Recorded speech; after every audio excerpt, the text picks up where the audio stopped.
Alors nous salmodions le nom de l'Éternel pour la grâce qu'il nous a accordée encore une fois d'être présent en ce moment, et d'être en vie en ce moment et d'entendre la voix de l'un et de l'autre en ce moment.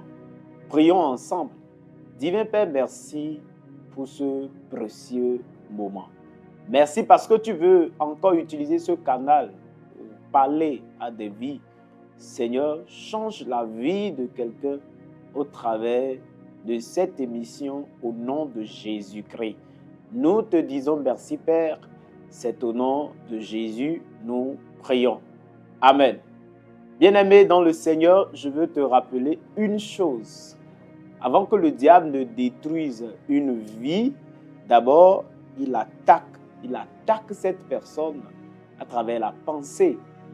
Oui, c'est pour cela qu'aujourd'hui, l'Éternel veut nous parler d'un thème qui a pour titre, vous le savez, contrôler sa pensée. Comme vous le voyez affiché sur l'écran, contrôler sa pensée. Nous irons directement dans notre texte de base, le livre de Romains, chapitre 12, le verset 2 de Romains, chapitre 12, qui dit « Je vous exhorte donc, frères, par les compassions de Dieu, à offrir vos corps comme un sacrifice vivant, saint, agréable à Dieu, ce qui sera de votre part un culte raisonnable. » Le verset qui m'intéresse, c'est le verset 2. « Ne vous conformez pas au siècle présent. Ne vous conformez pas au siècle présent, mais soyez transformés par le renouvellement de l'intelligence. » Oui. Soyez transformés par le renouvellement de la pensée. Oui. Afin que vous discerniez quelle est la volonté de Dieu, ce qui est bon, agréable et parfait.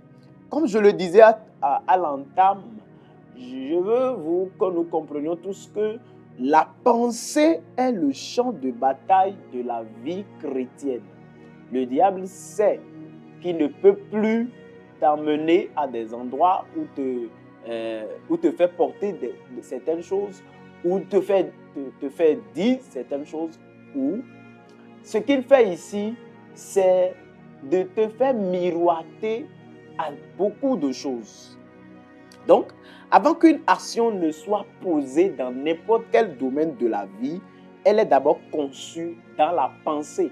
Vous n'allez jamais entendre que quelqu'un a posé des actes ou un acte donné a priori, il développe l'acte dans la pensée. Donc, elle a d'abord été conçue dans la pensée. C'est pourquoi Dieu veut que le croyant, le chrétien, le croyant apprenne à contrôler et à renouveler ses pensées. Contrôler et à renouveler ses pensées. Voilà. Donc, si le chrétien ne contrôle pas ou ne renouvelle pas sa pensée, il sera bien chrétien de nom, mais en ayant une vie typique de quelqu'un qui n'a jamais reçu Jésus-Christ comme son Seigneur et Sauveur personnel. En point 1, garder son cœur et ses pensées. C'est culminant. Garder son cœur et ses pensées. Vous savez bien, le livre de Proverbes chapitre 4, 23 dit « Garde ton cœur ». Garde ton cœur plus que toute autre chose. Oui, notre Dieu sait bien le fondement de notre cœur. Notre cœur dit « Car de lui viennent les sources de la vie ». De lui viennent les sources de la vie, notre cœur. Et quelqu'un qui parle de cœur, nous devons comprendre que le cœur représente le centre de la pensée ou le centre de nos pensées, le centre de nos intentions, le centre de notre décision. Le cœur représente le centre de notre pensée. Alors là, si vous ne contrôlez pas votre pensée, vous allez tomber dans l'erreur ou vous allez tomber dans le péché.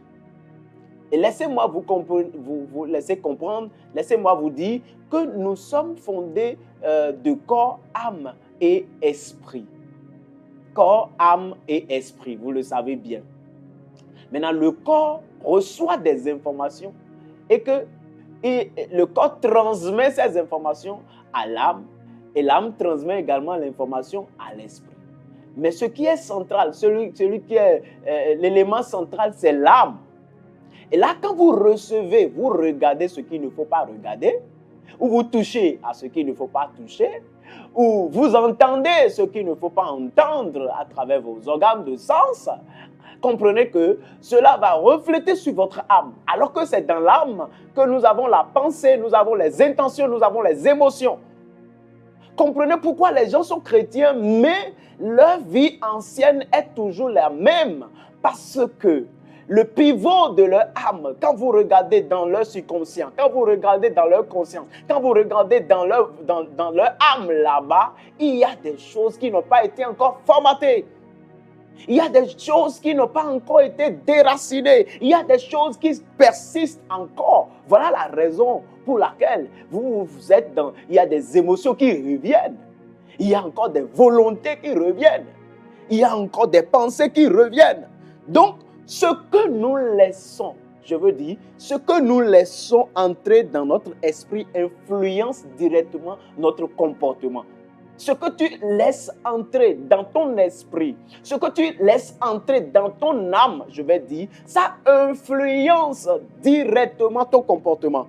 Donc, qu'est-ce que tu dois faire, chrétien? Tu dois veiller à ce que tu regardes. Tu dois veiller à ce que tu écoutes. Tu dois veiller à ce que tu regardes. Ce n'est pas tout ce que toi tu dois regarder jeune. Ce n'est pas tout ce que tu vas regarder adulte, femme, homme. Ce n'est pas toujours que tu dois regarder enfant. Non, tu es un enfant de Dieu. L'enfant de Dieu ne regarde pas toujours parce qu'il sait qu'il est appelé à contrôler sa pensée. Donc, évitez les influences qui nourrissent le péché quand vous êtes des enfants de Dieu. Donc, vous devez garder votre cœur plus précieux que toute autre chose. Votre cœur et votre pensée. Au point 2. Renouveler sa pensée par la parole de Dieu. Qu'est-ce que tu dois faire? Toi en qui il y a déjà des mauvaises intentions, il y a déjà la mauvaise volonté, il y a des mauvaises pensées qui persistent, qui rejaillissent de temps à autre. Qu'est-ce que tu dois faire? J'ai parlé tout à l'heure du formatage. Il faut formater à travers la parole de Dieu. Alors donc, soyez transformés par le renouvellement de l'intelligence. Donc, la pensée ne se transforme pas automatiquement, non! Mais il faut alors lire la parole de Dieu. Il faut écouter, comme tu es en train de m'écouter maintenant. Il faut écouter chaque fois la parole de Dieu. Il faut se nourrir de ça. Il faut regarder les messages qui parlent de Dieu et qui vont t'amener sur la bonne voie. Et qui vont garder ta pensée pure. Oui, mais si tu regardes n'importe quoi, si tu regardes des choses aphrodisiaques, par exemple, tu regardes des images souillées, et tu regardes, tu vas penser quoi? Dites-moi autre chose, tu ne peux pas penser à autre chose que ce que tu as regardé. Si toi tu entends des paroles quelconques, de n'importe quelle parole, et que quand tu entends, et ça rejaillit dans ton émotion et tu es content avec ça, mais ça va faire quoi? Ça va tomber. Ça va te conduire à l'action. Et l'action te conduit vers le caractère. Le caractère te conduit à l'habitude. Et là, c'est ton destin qui est en jeu. Tu dois faire attention, chrétien. Donc, plus nous méditons les Écritures, plus notre façon de penser ressemble à celle de Christ. Oui, plus nous méditons les Écritures, plus nous lisons la parole, plus nous prions, plus nous cherchons à s'affectionner aux choses d'en haut, plus nous contrôlons notre pensée. C'est pourquoi la Bible est claire avec nous, que ce livre de la loi ne s'éloigne point de ta bouche. Médite-la jour et nuit, jour et nuit. Donc, quand tu médites la parole de Dieu jour et nuit, il faut voir, tu ne peux pas penser à autre chose. Tu ne peux pas penser à autre chose. Tu ne peux pas penser à quelque chose souillé. Non, jamais. Jamais. Ta pensée sera pure. Ta pensée sera renouvelée. Regarde, c'est ce à quoi le Seigneur nous appelle. Le dernier point, et on va prier, soumettre chaque pensée à l'obéissance de Christ. Soumettre chaque pensée à l'obéissance de Christ. Il y a des moments donnés, tu peux être en train d'évoluer. Et quand une mauvaise pensée vient, tu rejettes automatiquement la pensée. Tu dis non, ça. Ou bien tu aurais regardé quelque chose de souillé et que ta pensée va commencer par se nourrir de cela. Tu rejettes automatiquement. Mais quand toi tu dis attention, tu commences par nourrir cette pensée, ça va t'amener à autre chose. Et tu seras chrétien, mais tu as une vie mondaine, une vie sale, une vie souillée. Mais si c'est ça, pourquoi tu as donné ta vie à Jésus? Donc, il faut soumettre chaque pensée à l'obéissance. Donc, nous amenons toute pensée captive à l'obéissance à Christ, selon 2 Corinthiens chapitre 10, le verset 7. Donc, toutes les pensées qui nous viennent ne viennent pas de Dieu là. Si ça ne vient pas de Dieu là, nous devons mettre ça là de côté. Donc le croyant doit examiner ses pensées avant de les accepter. Tu dois examiner ta pensée avant de l'accepter. Donc, il ne faut pas accepter tout. Les pensées contraires à la volonté de Dieu doivent être rejetées, comme je te le disais tout à l'heure, automatiquement. Ce n'est pas que tu ne vas pas penser, oui, tu vas penser, certes, mais tu rejettes automatiquement parce que toi, tu n'es pas sur ce point. Parce que toi, tu n'es pas sur ce chemin. Parce que toi, tu n'es pas appelé à faire ça. Ou à développer ça comme intention ou comme désir. Oui, c'est ça. Nous devons comprendre en tant qu'enfant de Dieu. Je veux te dire, comme un gardien contrôle les personnes qui entourent une maison.